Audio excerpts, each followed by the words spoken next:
정책실장 김용범 정책실장의 얼굴이 나왔습니다. 경제 얘기도 좀 해볼까요? 어제 저희가 짚어봤다시피 구윤철 경제부총리, 그러니까 우리나라의 경제 수장이 국내 증시의 가장 기본적인 수치조차도 몰라서 꽤 소액 투자자 개미들의 집단 반발을 샀습니다. 야당의 비판 목소리, 여당의 얘기와 함께 들어보겠습니다. 사람이 말하다 보면은 많이 실수를 하잖아요. 저는 몰라요. 굉장히 전문 용어이고 구윤철 경제부총리는 아주 전문가예요. 그래서 의아하더라고요. 실수를 했다. 나오고. 특히 이소영 의원은 우리 재선 의원 중에서 제일 똑똑한 사람 중에 하나예요. 예리하게 질문을 하니까 아마 긴장도 했을 거예요.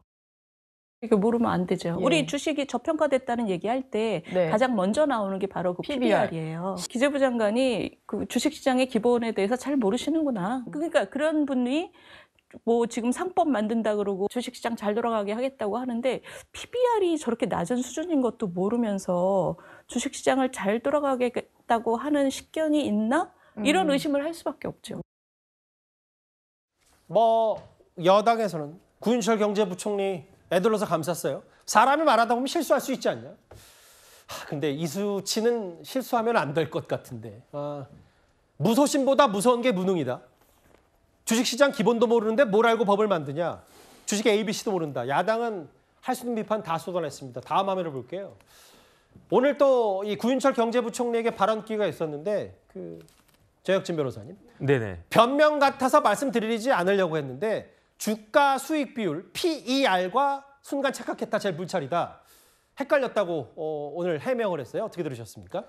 제가 봤을 때는 잘 모르셨던 것 같아요. 그래서 뒤에서 그렇게 이야기하니까 그거 따라서 이야기한 거 아닌가 그런 생각이 들고 예. 그 PBR이라고 하는 게 뭐 이렇게 낯설 수도 있지만 하지만 그렇게까지 아주 전문적인 용어는 아니거든요. PBR이 뭐냐면요. 프라이스 북 레이시오라고 해가지고 주가 순 자산 비율입니다. 그러니까 자산하고 주가를 비교했을 때 그게 1이면은 거의 뭐 그렇다는 이야기인데 근데 10이라고 하면은 그 주가가 굉장히 높다는 뜻 아니겠습니까? 예. 근데 기본적인 것도 그거를 잘 모르는 것이 아닌가. 물론 이해는 할 수 있어요. 제가 구윤철 부총리 커리어를 갖다 쭉 봤더니 예산통이에요. 그러니까 금융정책실 그쪽이 아니고 예산실장하고 그다음 1차관 하면 금융정책이었을 텐데 2차관하고 그다음 국무조정실장 하다가 이번에 이제 경제부총리가 됐었으니까 그러니까 금융 쪽에서는 조금 딸릴 수 있겠다 그런 생각이 들긴 드는데 그런데 이게 말이 또 안 된다라고 생각되는 게 지금 이재명 대통령 하면 제일 먼저 떠오르는 게 뭡니까? 주가 5천이잖아요. 코스피 5천 시대죠. 그런데 주가 5천인데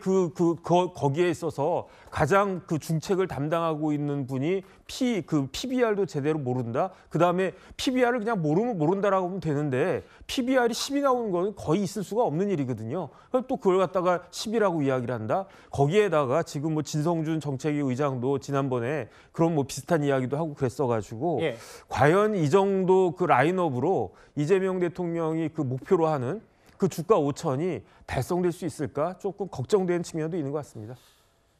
그 경제 유튜브들이 꽤 요즘 활성화가 많이 돼서요. 장윤 변호사님. 그들이 짚는 근본적인 얘기는 그런 것 같아요.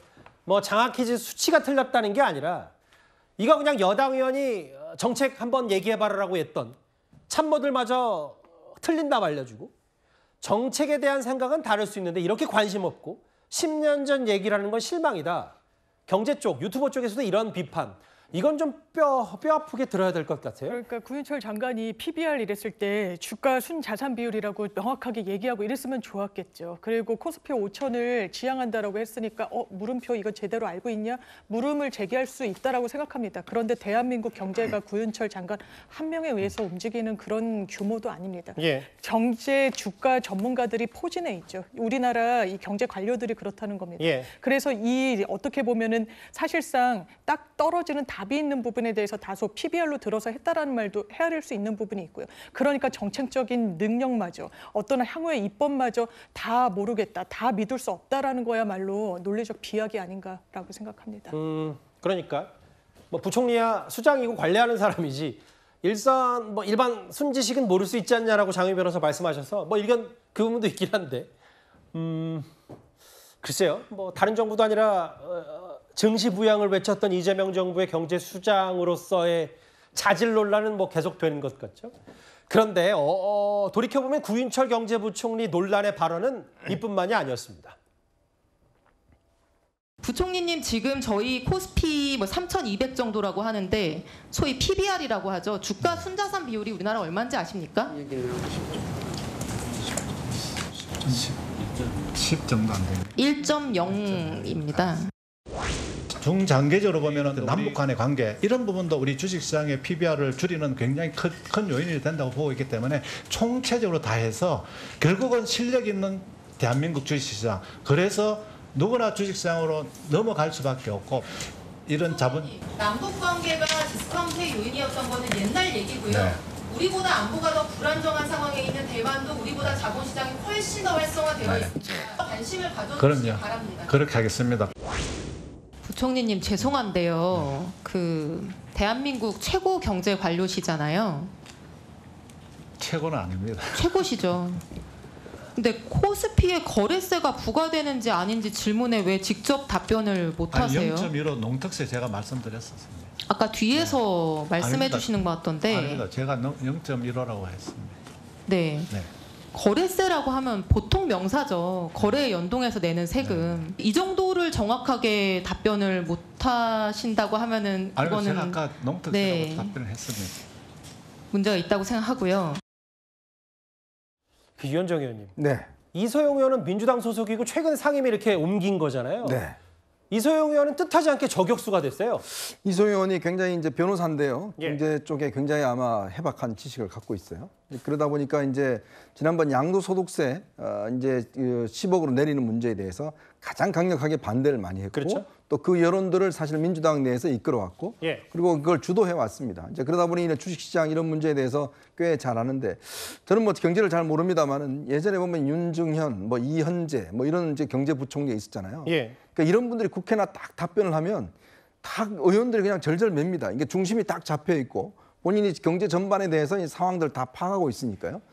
이분이 딴 분이 아니라 경제부총리예요. 부총리라고 그러면 각 경제부처를 전부 다 통할하는 분입니다. 경제부총리의 말 한마디 한마디에 주가가 오르락내리락하고 중요한 정책들이 가는데 가장 어떤 기본적인 어떤 경제에 대한 총체적인 상황들을 예. 다 꿰뚫고 있는 부분이거든요.